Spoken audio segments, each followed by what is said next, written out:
6 जुलाई 2025 देवशयनी एकादशी के दिन 7 दूर्वा और 1 छुटकी हल्दी से कर लेना पंडित जी द्वारा बताया गया ये एक महा उपाय होगी। हर मनोकामना पूरी मिलेगी, सभी दोषों से मुक्ति, इतना धन आएगा कि संभाले नहीं संभलेगा। भगवान विष्णु और माता लक्ष्मी जी के आशीर्वाद से पूरे साल धन बरसता रहेगा। दोस्तों, जैसा कि आप सभी लोग जानते हैं कि 6 जुलाई को देवशयनी एकादशी पड़ रहा है, इसीलिए यह दिन बहुत ही खास है। क्योंकि देखिए दोस्तों, गुरु जी ने कहा है कि जब भी देवशयनी एकादशी पड़े तो आपको सिर्फ और सिर्फ 7 दूर्वा और 1 छुटकी हल्दी वाला उपाय करना चाहिए। यह उपाय इतना खास है कि अगर आपने सही मुहूर्त पर सही क्रिया अनुसार 7 दूर्वा और 1 छुटकी हल्दी वाला उपाय कर लिया, जो प्राचीन काल के समय का महा उपाय है, तो मान के चलिए दोस्तों, भगवान विष्णु और माता लक्ष्मी जी के आशीर्वाद से आपके जीवन का कितना ही बड़ा दुख हो, उससे आपको मुक्ति मिल जाएगी। आपकी कोई भी मनोकामना हो, मान लीजिए आप नौकरी की तैयारी कर रहे थे, आपकी नौकरी लग जाएगी, आपका बंद पड़ा व्यापार चल पड़ेगा, जिस बीमारी से आप बहुत दिनों से परेशान थे उस बीमारी से आपको मुक्ति मिल जाएगी। आपके जीवन में धन आना शुरू हो जाएगा, आपके जीवन में धन आने के सारे रास्ते खुल जाएंगे और मान के चलिए दोस्तों, फिर आपको किसी भी प्रकार की परेशानी का सामना नहीं करना पड़ेगा। इसीलिए दोस्तों, इस दिन आप लोगों को इस वाले उपाय को जरूर कर लेना है। भले ही आपने पूरे साल भर इस उपाय को ना किया हो, पर अगर आपने इस देवशयनी एकादशी के दिन अगर इस वाले उपाय को कर लिया तो आपको इस उपाय को करने का वह फल मिलेगा जिसकी आपने कभी कल्पना भी नहीं करी होगी। इसीलिए आप लोग इस 7 दूर्वा और 1 छुटकी हल्दी वाले उपाय को एक बार जरूर कर लेना, ताकि आप लोगों के हाथ से यह मौका ना जा सके और आपको इस उपाय को करने का फल मिल सके। दोस्तों, यह उपाय पंडित जी ने अपनी अभी की ही शिव महापुराण की कथा में बताया है, जो इस उपाय को आज हम आपको बहुत अच्छे से समझाने वाले हैं। इस वीडियो को देखने के बाद इस उपाय को समझने के लिए आपको कोई और वीडियो को देखने की जरूरत नहीं पड़ेगी। तो चलिए दोस्तों, उपाय को शुरू करते हैं। उससे पहले हे भगवान विष्णु, आपके इस वीडियो को जो भी लाइक और चैनल को सब्सक्राइब करें, उसके जीवन में कभी दुख दर्द मत आने देना। साथ ही साथ कमेंट बॉक्स में 5 बार जय श्री हरि जरूर लिखे, ताकि भगवान विष्णु और माता लक्ष्मी जी की कृपा आप सभी को प्राप्त हो सके। इसी के साथ मैं आप सभी को बता दूं कि आप लोग वीडियो को पूरा नहीं देखते हो, काट काट कर देखते हो और गलत गलत उपाय को कर लेते हो, तो आपसे निवेदन है कि वीडियो को पूरा जरूर देखें। देखिए दोस्तों, यह देवशयनी एकादशी का दिन यह इतना खास होता है, इतना महत्वपूर्ण होता है। देखा गया है कभी कभी बड़े बड़े पूजा पाठ अनुष्ठान से जो मनोकामना पूर्ण नहीं होते, वह देवशयनी एकादशी के दिन एक छोटे से उपाय करने से ही आपकी मनोकामना पूर्ण हो जाती है। और बहुत सारे लोगों ने इस उपाय को किया भी है और उनको इस उपाय को करने का फल भी जरूर मिला है। अगर आप लोग भी इस उपाय को करना चाहते हैं तो आप इस उपाय को पहले अच्छे से समझ लेना, सुन लेना, उसके बाद करना। आपको इस उपाय का फल जरूर मिलेगा और इस उपाय को कर लेने से आपके घर में चाहे किसी भी प्रकार की दुख और समस्या क्यों ना चल रही हो, आपको उसका कारण भी नहीं पता है कि भाई यह समस्या किस कारण से चल रही है, उसका कुछ भी कारण हो सकता है, जैसे पितृदोष हो सकता है या किसी भी तरह का मंगल दोष भी हो सकता है।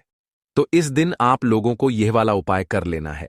यह एक ऐसा उपाय है जिस उपाय को अगर किसी विशेष दिन पर किया जाए तो भाई उस विशेष दिन का जो है वह तो हमें मिलता ही मिलता है, पर हमने उस दिन पर इस 7 दूर्वा और 1 छुटकी हल्दी वाले उपाय को किया है तो हमें उससे भी बड़ा फल मिलता है और फल बहुत जल्दी मिलता है, क्योंकि आप इस उपाय को बहुत ही बड़े और विशेष दिन पर कर रहे हो। तो चलिए अब उपाय के बारे में बात करते हैं, लेकिन उससे पहले आप लोगों को यह जानना आवश्यक है कि आखिर यह उपाय किस समय करना है, किसको करना है और कैसे करना है। तो चलिए हम आगे आपको वीडियो में एक एक करके बता देते हैं। तो दोस्तों, इस 7 दूर्वा और 1 छुटकी हल्दी वाले उपाय को हमें इस देवशयनी एकादशी के दिन कैसे करना है, किसको करना है, किस समय करना है और कहां पर करना है, ये सारे सवालों के जवाब आपको इस वीडियो में मिल जाएंगे। और जो ये वीडियो देखेगा भाई, उसको 7 दूर्वा और 1 छुटकी हल्दी वाला उपाय जरूर करना चाहिए, क्योंकि इस दिन शत्रुओं और किसी भी दोष, किसी भी बीमारी से मुक्ति पाने के लिए 7 दूर्वा और 1 छुटकी हल्दी का बहुत ही बड़ा और विशेष महत्व होता है। और जब बात आ जाए 7 दूर्वा और 1 छुटकी हल्दी की, तो यह सोने पर सुहागा वाली बात हो जाती है और यह एक बहुत ही बड़ा उपाय हो जाता है। अब दोस्तों, इस 7 दूर्वा और एक चुटकी हल्दी वाले उपाय को आखिर करना किसको है? सबसे पहले हम लोग वह बात जान लेते हैं। तो देखो, घर की जो बड़ी माताएं बहनें होती हैं, उन माताओं बहनों में से कोई भी एक बड़ी माता बहन इस वाले उपाय को कर सकती है। और दोस्तों, अगर आप चाहे तो अपने घर में से सभी सदस्यों को भी इस उपाय को करवा सकते हैं। अगर किसी व्यक्ति की खुद की कोई मनोकामना है, खुद की कोई दुख और परेशानी है जो कि वह अपने लिए ही करना चाहता है, इस वाले उपाय को तो वह खुद अपने लिए भी कर सकता है। बाकी अगर कोई घर में से ऐसा है जो कि अपने पूरे घर परिवार की सुख और शांति के लिए यह वाला उपाय करना चाहता है, तो भाई वह भी कर सकता है। उसमें भी कोई दिक्कत वाली बात नहीं है। कहने का मतलब यह है कि इस उपाय को हर एक सदस्य भी कर सकता है और पूरे घर परिवार के सदस्य के लिए घर की बड़ी माताओं बहनों में से कोई एक माता बहन भी कर सकती है। माताएं बहनें अगर घर में उपस्थित ना हो या वह यह वाला उपाय ना कर पा रही हो, तो फिर घर का कोई बड़ा सदस्य भी इस 7 दूर्वा और एक चुटकी हल्दी वाले उपाय को कर सकता है। चाहे फिर वह पुरुष ही क्यों ना हो, उसमें कोई भी दिक्कत वाली बात नहीं है। अब दोस्तों, 7 दूर्वा और एक चुटकी हल्दी वाले उपाय को हमें करना कहां पर है? देखो, इस उपाय को हमें मंदिर में ही करना है। बहुत सारे लोग प्रश्न करते हैं, हर एक उपाय को करते समय क्या हम इस उपाय को घर पर या मंदिर में कर सकते हैं? देखो, तो इस वाले उपाय को आप मंदिर पर करोगे तो अच्छा रहेगा, घर में नहीं करना है इस वाले उपाय को। उसके बाद में दोस्तों, जो अगला प्रश्न निकल कर आता है वह यह आता है इस उपाय को लेकर कि आखिर इस उपाय को हमें किस समय करना है? सुबह के समय करना है कि शाम के समय करना है? तो देखो, इस वाले उपाय को आप लोग सुबह के समय भी कर सकते हो और शाम के समय प्रदोष काल में भी कर सकते हो। अब अगर आप पूछो कि भाई साहब, सबसे उत्तम समय कौन सा रहेगा इस 7 दूर्वा और एक चुटकी हल्दी वाले उपाय को करने का, तो हम आपसे बस यही कहेंगे कि इस उपाय को आप शाम के समय करेंगे तो ज्यादा बेहतर होगा, क्योंकि देवशयनी एकादशी का दिन है और इस दिन प्रदोष काल के बहुत महत्व होता है। बाकी अगर सुबह के समय भी करेंगे तो भी अच्छा होगा, उसमें कोई भी दिक्कत वाली बात नहीं है। तो अब दोस्तों, जो अगली सबसे बड़ी और महत्वपूर्ण बात आती है वह यह आती है कि सुबह अगर हम उपाय को करेंगे तो हमें कितने बजे से लेकर कितने बजे तक के बीच में करना है, और शाम के समय प्रदोष काल में करेंगे तो हमें कितने बजे से लेकर कितने बजे के बीच में करना है। तो देखो, सुबह जितनी जल्दी हो सके आप उपाय को करने की कोशिश करना। बाकी अगर किसी कारणवश लेट भी हो जाओ, थोड़ी देर भी हो जाए, तो देखो, सुबह जितनी जल्दी हो सके आप उपाय को करने की कोशिश करना। बाकी अगर किसी कारणवश लेट भी हो जाओ, थोड़ी देर भी हो जाए, तो 10 या 11 बजे तक भी आप उपाय कर लेना, पर 12 बजे से ज्यादा देरी ना हो। ठीक है, इस बात का ध्यान रखना। उसके बाद में दोस्तों, अगर शाम के समय प्रदोष काल की बात करें, प्रदोष काल का जो समय होता है वह शाम के 6 बजे से शुरू हो जाता है। मतलब शाम के 6 बजे से लेकर 7 बजे के बीच का जो समय होता है, यह समय प्रदोष काल का समय होता है। इस उपाय को 7 बजे या 8 बजे के बीच में भी कर सकते हो। मतलब शाम के 6 बजे से रात 8 बजे के बीच में आप कभी भी इस वाले उपाय को कर सकते हो, उसमें कोई भी दिक्कत वाली बात नहीं है। परंतु 6 जुलाई देवशयनी एकादशी के दिन कोशिश करना कि समय के अंतर्गत ही कर लो। किसी कारणवश ना कर पाओ तो थोड़ा देरी से भी कर सकते हो। तो चलिए, अब हम अपने सबसे पहले उपाय की बात कर लेते हैं। तो इस उपाय को करने के लिए सुबह होने से पहले उठ जाना है। घड़ी मत देखना, जब नींद अपने आप टूट जाए वही समय ठीक होता है। सबसे पहले जमीन पर पैर रखने से पहले मन में बोलना है, आज जो करूंगा वो सिर्फ अपने भाग्य को ठीक करने के लिए करूंगा। फिर बिना किसी से बात किए सीधा रसोई में जाना है। कोई दरवाजा जोर से मत बंद करना, सब कुछ धीरे से करना है। वहां हल्दी का डिब्बा ढूंढना है। जो सबसे कम इस्तेमाल होता है वो ही असली होता है। उसमें से बस एक चुटकी निकालनी है, न ज्यादा न कम, जितनी उंगलियों में आए उतनी, उससे ज्यादा नहीं। अब एक कटोरी चाहिए, तांबे की हो तो सबसे अच्छा, पीतल चलेगा, नहीं तो मिट्टी का छोटा सा प्याला भी चलेगा, लेकिन प्लास्टिक नहीं चलेगा। अब उस हल्दी को उस कटोरी में रखना है, बिना किसी मंत्र, बिना किसी सोच के। बस हल्दी डालते हुए इतना बोलना है, जो पीला है वो उजाला है। मेरे जीवन में अब यही उजाला चाहिए और कुछ नहीं। अब एक सफेद कपड़ा ले लो, रुमाल हो या धोती का किनारा, साफ हो, बस इतना जरूरी है। अब चुपचाप घर से बाहर निकल जाना है। किसी से पूछना नहीं, बताना नहीं, सीधे उस जगह जाना है जहां घास उगती हो, कोई मंदिर का पिछवाड़ा, कोई खाली मैदान, कोई तुलसी के पास की मिट्टी, कहीं भी जहां जमीन ने दूरवा को जन्म दिया हो।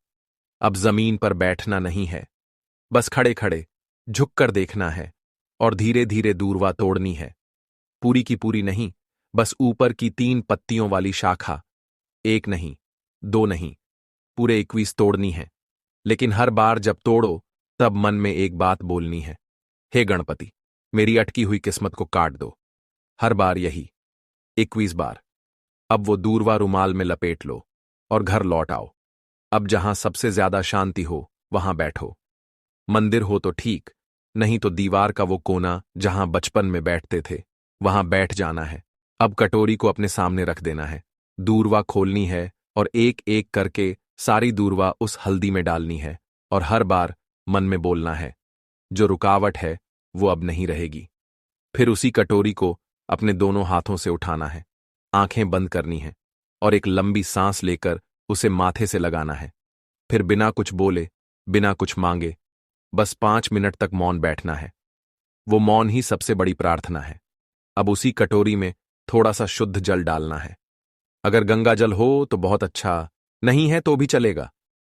पानी से हल्दी और दूरवा भीग जाए, बस उतना। अब कटोरी को सिर के ऊपर से 3 बार घुमाना है, पहले दाएं से, फिर बाएं से, फिर एक बार और दाएं से, जैसे कोई अंधेरे का घेरा काट रहा हो।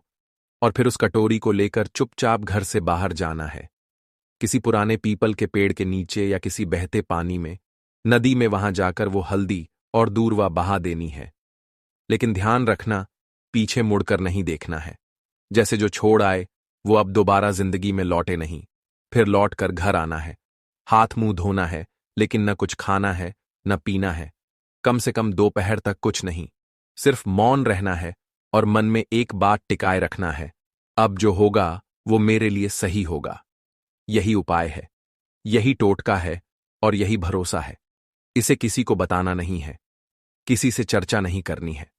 और किसी दिन अचानक जब कोई बंद दरवाजा अपने आप खुल जाए तो समझ लेना, हल्दी और दूरवा ने अपना काम कर दिया है।